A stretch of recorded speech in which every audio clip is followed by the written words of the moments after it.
Hallo Leute, wie versprochen geht es jetzt um das Video mit der Marlin 2.0.x Bugfix mit der neuen UI, und zwar dieser LVGL UI, die ja extra für die Touchscreens gedacht ist und auch die neuen Symbole hat, wie man auch rechts oben im Bild sehen kann. Ja, zu dieser UI müssen wir jetzt allerdings noch ein paar Sachen besprechen, weil ich möchte die nicht einfach so unter die Leute bringen, denn ein paar Sachen werden geändert in der Marlin, die auch ein paar Änderungen zur Folge haben, wo gewisse Funktionen anders werden oder nicht mehr funktionieren. Deswegen würde ich sagen, wechseln wir jetzt mal in VS Code und dann schauen wir uns das dort mal an.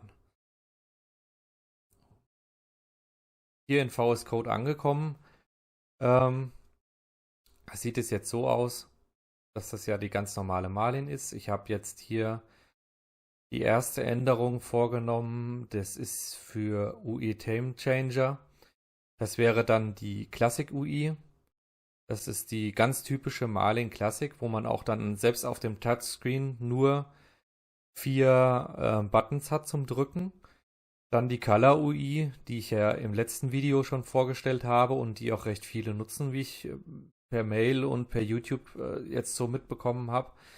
Und auf Nachfragen hin habe ich mich jetzt dann mal um diese LVGL-UI gekümmert, die ja auf den MKS-Displays auch verwendet wird. Ja,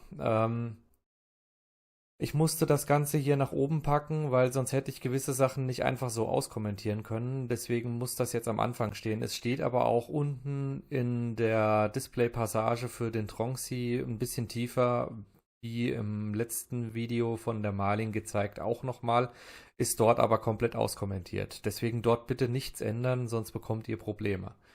Und dann schauen wir uns jetzt mal an, was ansonsten noch so wegfällt, weil es gibt dann gleich noch ein paar wichtige Sachen, wenn die Kompilierung quasi fertig ist, die ihr beachten müsst. Ansonsten kriegt ihr richtig Probleme.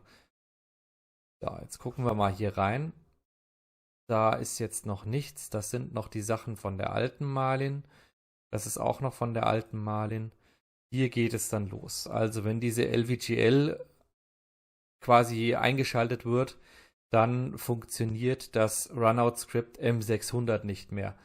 Das liegt daran, dass für dieses Runout-Script M600 ein Display-Controller erforderlich ist, was aber ja bei dieser UI nicht verwendet wird. Also im Prinzip, na gut, das seht ihr nachher, ist es halt so, dass diese UI komplett so aufgebaut ist, dass sie voll grafisch ist und nicht mehr vom Prozessor aus kommt, sondern zum Teil von der SD-Karte.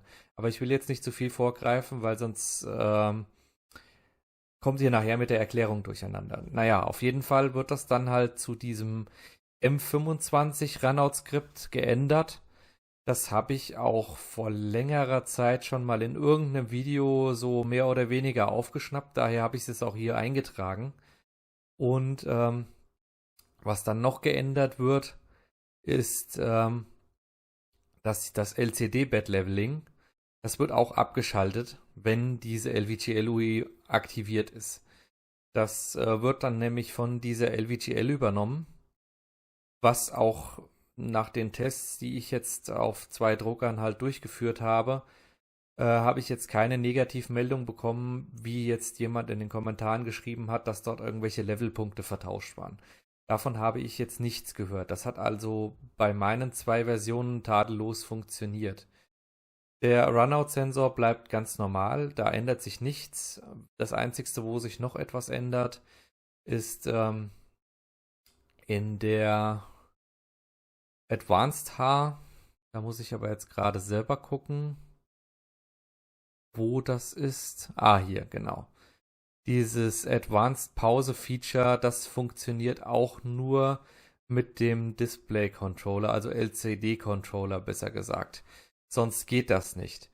Also das heißt, diese Funktion entfällt auch. Die wird, glaube ich, im Moment aber jetzt auch durch nichts ersetzt.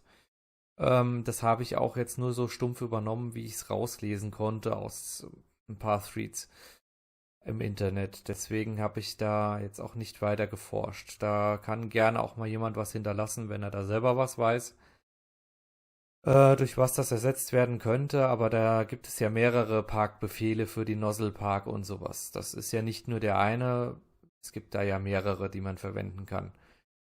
So, und das nächste, das was jetzt ganz wichtig für diese UI ist, ihr bekommt, wenn ihr dieses fertig kompilieren lasst, was auch mit diesem Marlin Autobuild Tool funktioniert, obwohl viele schreiben, es funktioniert nicht, es geht aber ohne Probleme.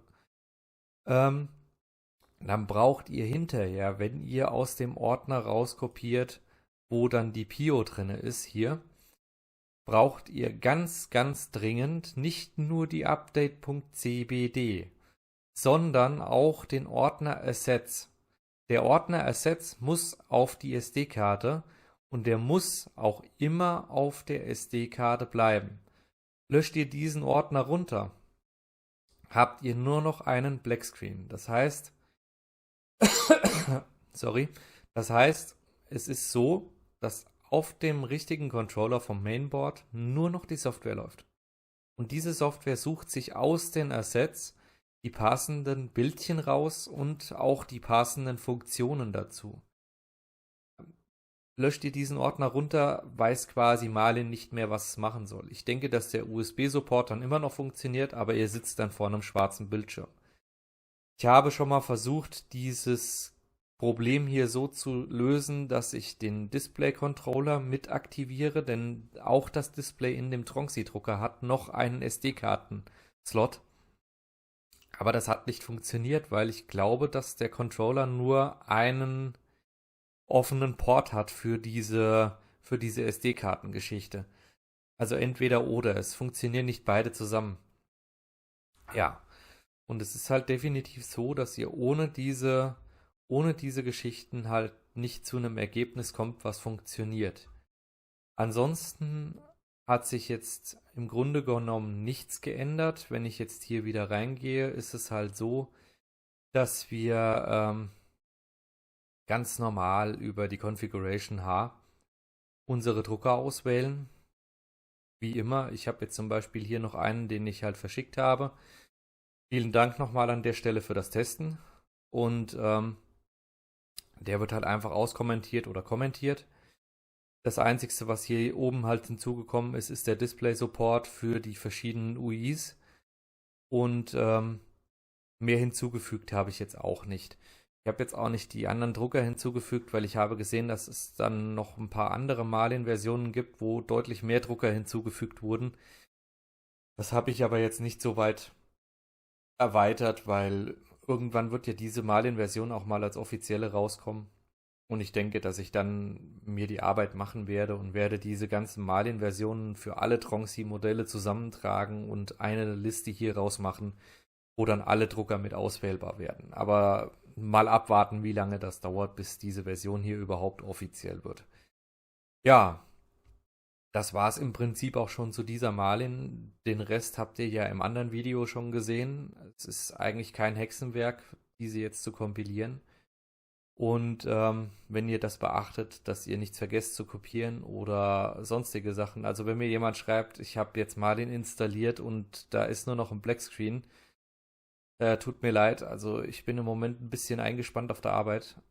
Ich werde darauf dann nicht antworten. Also ich habe es jetzt mehr als einmal erwähnt, dass dieser Assets-Ordner mit auf die SD-Karte muss und dort auch verbleiben muss, immer, durchgehend. Deswegen auf solche Fragen werde ich keine Antwort geben.